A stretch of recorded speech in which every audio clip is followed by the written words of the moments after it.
it's Diana from Wrap Your Baby, and I am excited to be here with you today for a 5-minute wrap tip. And this is a fun one. It's a front torso carry. When we say torso carry, and we're talking about woven wraps, that generally means there's not going to be any wrap on top of your shoulders like I have here. Instead, the wrap will be coming under your arms, so you are shoulders free, and that can be wonderful for 1, staying cool in the summer, 2, switching up which muscles and muscle groups are supporting your baby's weight so that it's not always the same carry on the same part of your body. Also, if you got a sunburn, if you have sore shoulders or neck, if you have a chronic shoulder condition, you might use this a lot. You can use it as much as you like. It works with newborns. It works with toddlers too. So I hope that you'll try it and let me know. So you can see I've got my baby started like a front wrap cross carry, but I'm using a wrap that is 1 size smaller than my base size. And it's going to be just long enough for this particular way of doing the front torso carry.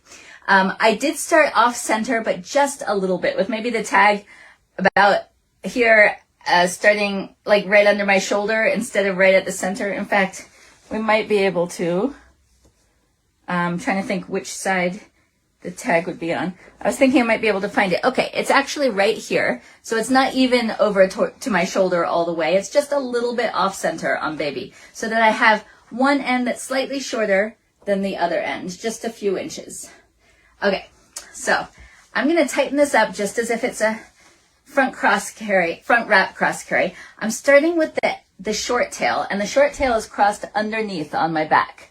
And I'm going to put that between my knees, and then I'm going to bring this end under my arm, and I'm going to go ahead and keep tightening, and I'm going to hold on to my baby and tug the wrap that way to pull it across my back and pull all the slack out from around baby. So I tightened this one first, and I'm holding it snugly between my knees so that when I tighten this one, I should be able to get all the rest of the slack out.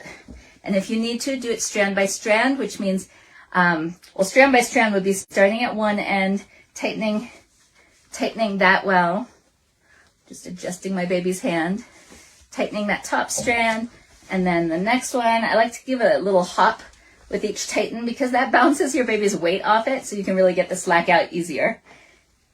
So that would be strand by strand. The other thing you can do is if one piece of the wrap is looser than the rest, it's all pretty snug except for one end, whether it's the top around baby or the bottom that should be holding baby's knees up, or something in the middle, you can find just that strand, which is easier if you have a striped or gradation wrap, so you can see which color. You can look for the color here that needs tightening and find it over there to tighten.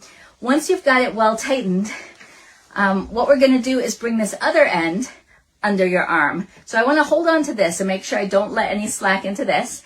And I also want to make sure I'm not letting slack into this side as I'm moving it. So I'm moving it a few inches at a time, like that. And then what I'm going to do is I'm going to take this hand palm outward and grab the wrap like that. And that helps me move it the rest of the way down without letting slack in it. But I do still go ahead and tighten just in case. Pull on both of those. Make sure this wrap over your baby still nice and snug so that your baby can't sink, lean, or otherwise change position. You want it holding baby snugly in that good safe position. Okay, so I'll give a hop and a pull, and now remember this is my slightly longer end, so I'm going to bring that end across baby's shoulders, just laying it. It's just sort of bunched, but bunched neatly, and then I'm going to bring it over to here and cross those two ends just past baby's shoulder, so along baby's side, and twist downward. This kind of finish with this horizontal twist is called a pond finish. And once you get down to the level of baby's knees, you can bring both ends around and tie. And then you have a hands-free, shoulders-free front torso carry. So again, I'm using a wrap that is 1 size smaller than my base size. If I was wrapping a toddler, I'm not sure if it would be long enough with this fancy pond finish. I might need to use my base size. You can see I have little tails here. So that's with base -1. So I could certainly do this carry with a base size wrap. And then I would just have about 10 more inches in each tail, and they would hang down, and that would be fine. Of course, you can always bring to the front if your wrap is longer and tie it under baby's bottom instead. Instead of tying in the back, you can cross it and bring it around. That's always an option when your wrap is longer than you need it to be for the carry that you are doing.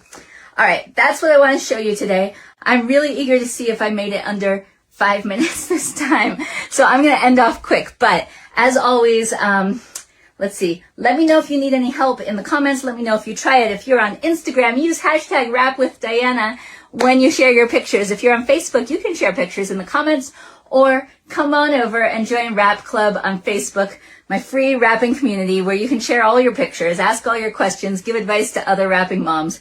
It's a great place. All right. Thanks for being here with me. Nancy says, love this. Thank you. You're welcome. Mwah. I'm glad. Oh, and I talked about base size. If anyone has any questions about wrap sizing or what base size means or how to find your base size, then just let me know. All right. Until the next one, you guys, happy wrapping.